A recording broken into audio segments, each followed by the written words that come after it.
The original settlement here was by the Romans. They called it Pons Aelius. Pons for bridge.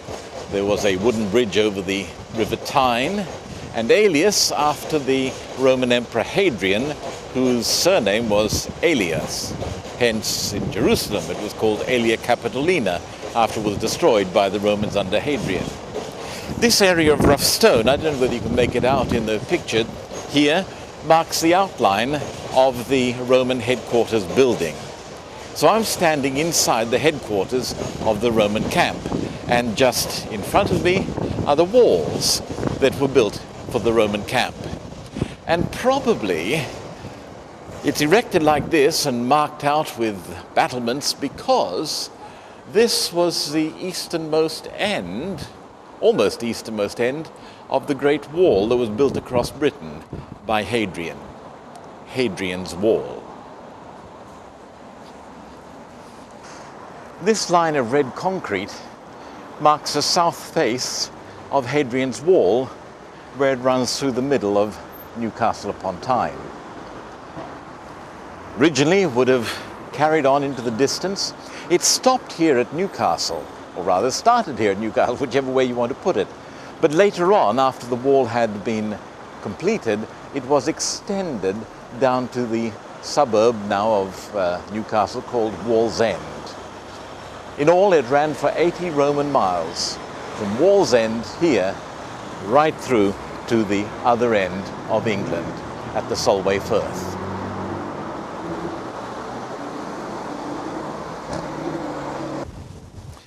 After the Romans left, the native British were driven out by the Anglo-Saxons. And in due course, the Anglo-Saxons were converted to Christianity, and this is the remains of an Anglo-Saxon church built here in Newcastle-upon-Tyne. This and this are gravestones that were put here by the Anglo-Saxons. Who they were for, we have no idea. But no doubt they were people who were significant within the Anglo-Saxon community.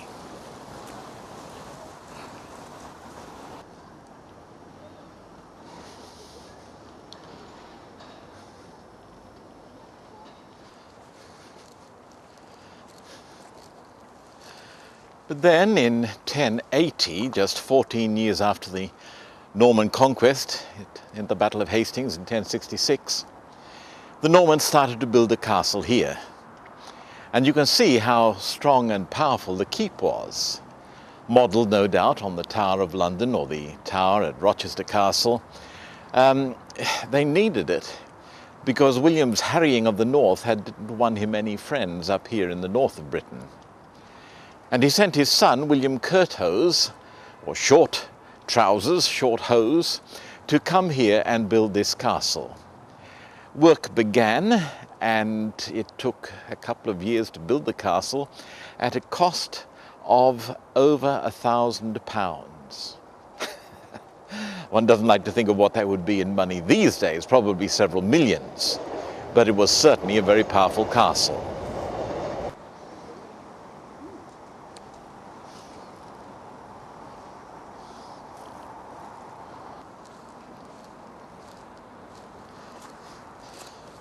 Unfortunately, the castle stood as a complete unity, as shown in that reconstruction, until the railway came.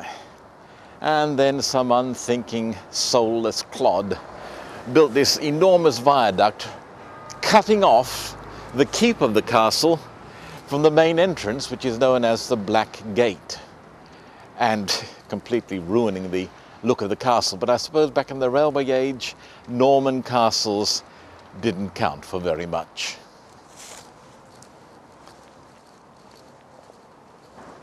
It was, of course, the Norman castle which gave its name to the town of Newcastle.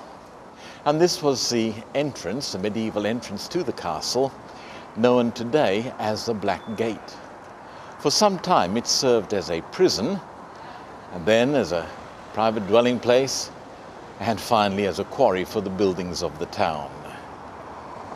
The castle was defended by an impressive moat, and it was the strong point of Newcastle's defences which were very necessary because Newcastle was within striking distance of the Scottish border.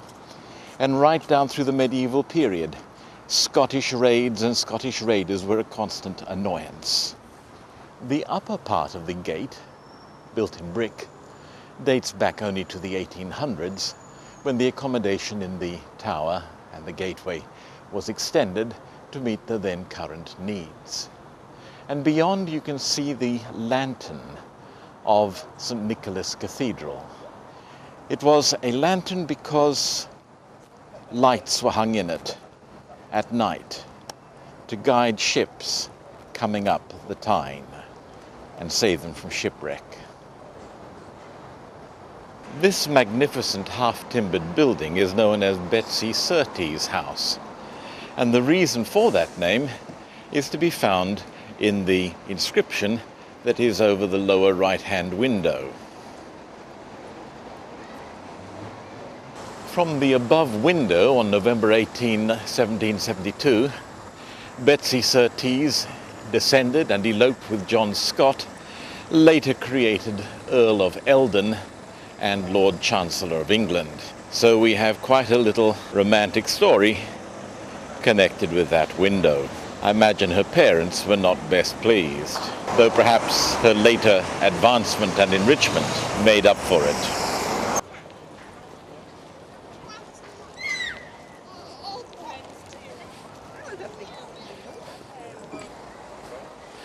The fine buildings which line the road behind me were all the homes of merchants, insurance companies, traders, setting their ships out to sail across the world and bring back the riches of the world to Newcastle-upon-Tyne. Throughout the age of sail, this quayside area around Exchange buildings, built in 1861, was home to Newcastle's ship owners, including such men as R. Beckwith, H. Miliband, and T. Miller.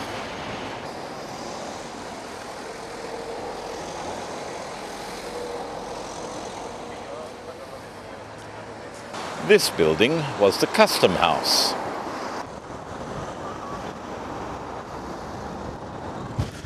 When the railway came to Newcastle-on-Tyne, it was the latest, greatest, most high-tech of all engineering skills. Modern world had finally arrived. And never mind Google's fantastic headquarters, you built a railway station appropriate for the significance of what had been accomplished. And so behind me you can see part of the magnificent portico of Newcastle-upon-Tyne's railway station. And just behind me you can see the statue to the men who made it possible, George and his son Robert Stephenson. Starting off as humble colliers, they rose through engine operator to engine builder, and in fact the younger Stephenson established the first railway locomotive engineering works and building works here in Newcastle, thereby setting Newcastle in the very forefront of modern technology.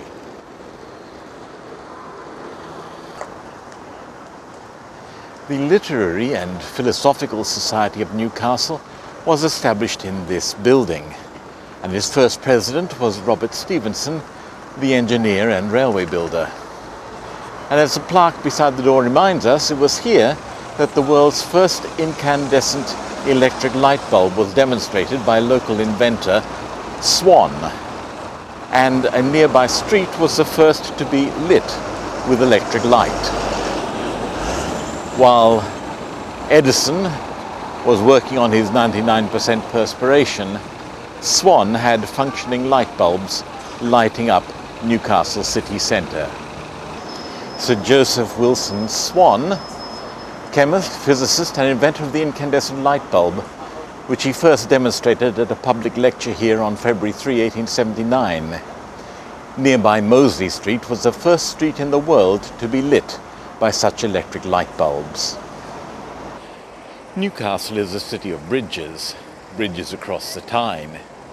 And in this picture you can see you have the high-level bridge, the railway bridge, that's the blue one in the distance, the swing bridge which pivots on that central island, and then in the foreground you have a remarkable bridge that was built by the same company that built the Sydney Harbour Bridge, And in fact, they built this one as sort of a test project to test out the concept of the Great Iron Arch.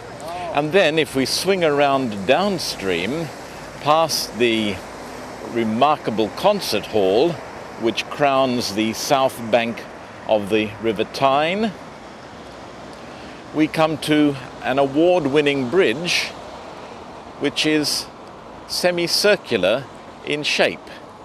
And I'm not just referring to the arch over it, but the actual footway is semicircular.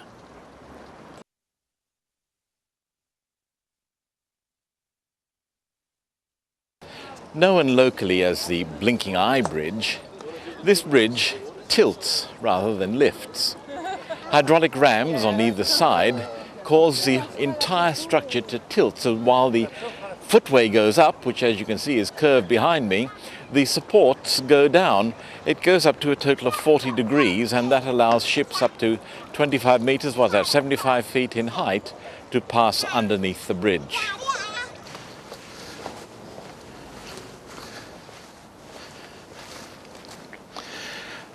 The Church of St. Nicholas has only been a cathedral since the 1880s, but it has been a church for much longer, dating back to the medieval period. The walls and the floor are studded with memorials to the great and the good of Newcastle-upon-Tyne. But it's down the front that I would like to take you to tell you about the most important work carried out in this cathedral. Come with me.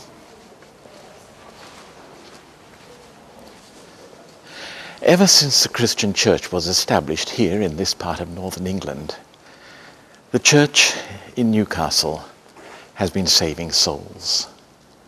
Saving the souls of mariners lost on a dark night on the River Tyne by means of the light in the lantern up on the tower. But more importantly, saving souls by means of this book and the message it contains. Because the Bible offers us salvation from the sin and evil which is in every one of us.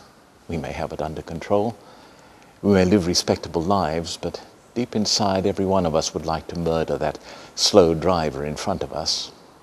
And the church also offers salvation from the damnation in hell, which is the only alternative if we cling to the evil within us. For God is going to establish a beautiful, perfect kingdom. And in that kingdom there will be no place for those who cling to sin.